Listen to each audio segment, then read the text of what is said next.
Imagine this. You wake up. Your eyes sting from the light. The heat is crushing down on you like a weight. Your lips are cracked.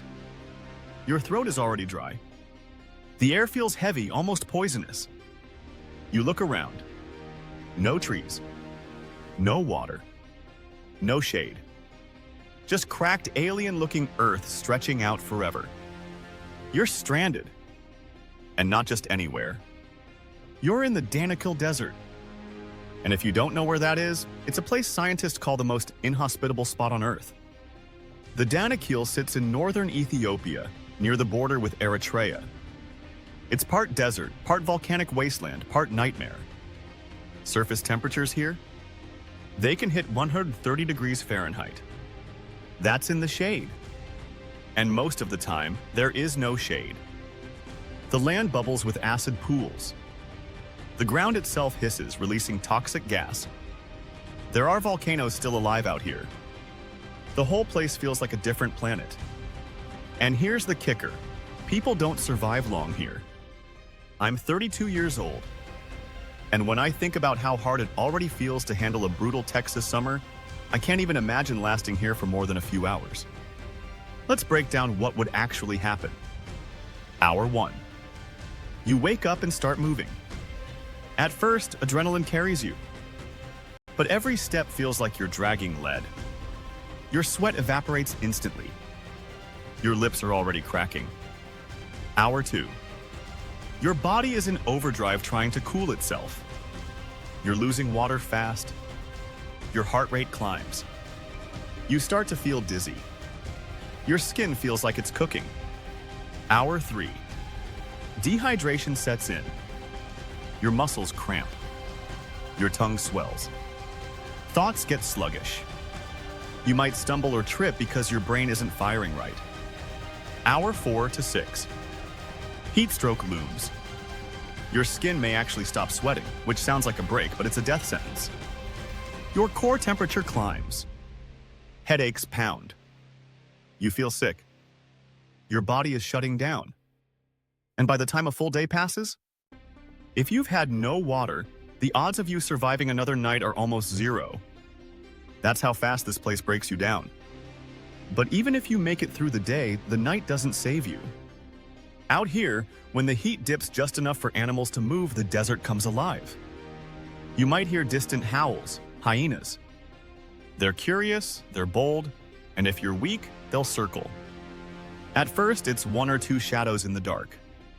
Then glowing eyes. Then laughter, echoing through the night. Scorpions crawl under the rocks, waiting for a body to brush too close. One sting can mean hours of pain, paralysis, even death without treatment. Snakes move silently across the cooling sand. Some venomous enough to shut you down in less than an hour. And then there are the insects. Mosquitoes carrying disease. Biting flies that feast on any exposed skin.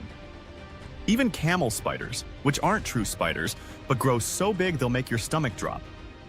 So while the sun threatens to roast you alive by day, the night brings out predators that wait for you to fail. Now, let's talk survival. What would it actually take to live out here? First, water.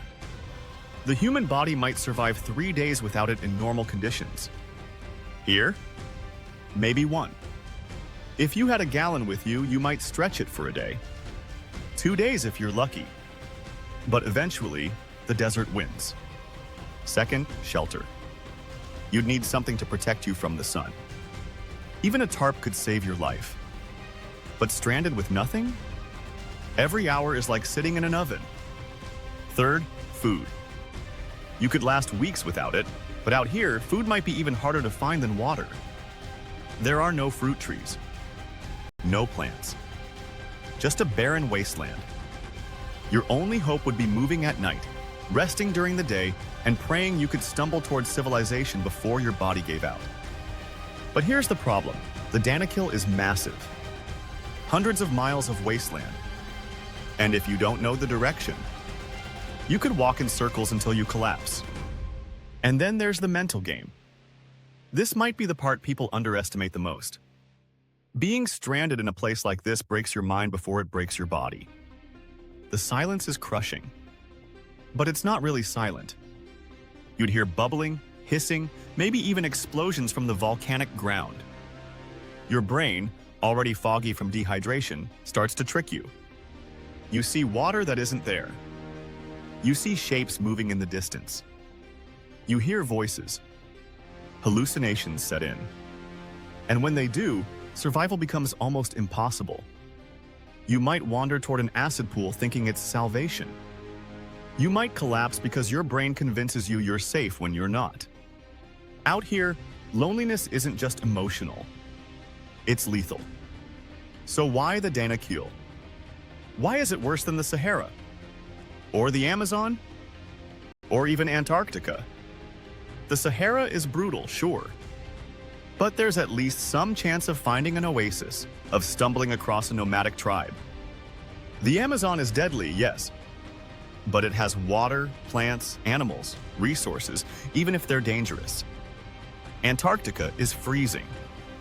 But at least you can melt ice. At least there's water. The Danakil gives you nothing.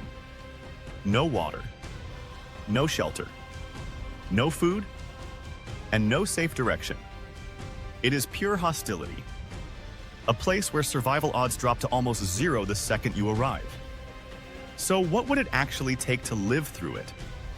You'd need gallons of water, protective gear for the sun and the toxic air, food that could last you for days, and a guide who knew the land. Without those, you're basically done for. Even survival experts admit it. This is one of the worst places on Earth to get stranded. It doesn't test your limits. It erases them. And maybe that's why it fascinates me so much. I've been through hard times. I've felt stressed, broke, exhausted. But when I think about the Danakil Desert, I realize we've got it good compared to what nature can throw at us. Being stranded here isn't just a survival challenge. It's a reminder that humans don't belong everywhere. That some corners of this planet are still stronger than us. And if you ever found yourself stranded in the Danakil Desert, alone, with no water, no food, no shelter, there's only one truth. It wouldn't matter how tough you are, how young you are, how determined you are. The desert wins. So what do you think? If you woke up in a place like this, could you survive even a single day? Or is this truly the worst place on Earth to be stranded alone? Drop your thoughts in the comments. I want to hear your take. And if this breakdown gave you chills, hit that like button. It helps more than you know. Subscribe to Wolfgang's Daily Bite for more survival stories, more breakdowns, and more of the world's scariest what-ifs. Because the truth is, sometimes the most terrifying places aren't in movies. They're right here on Earth.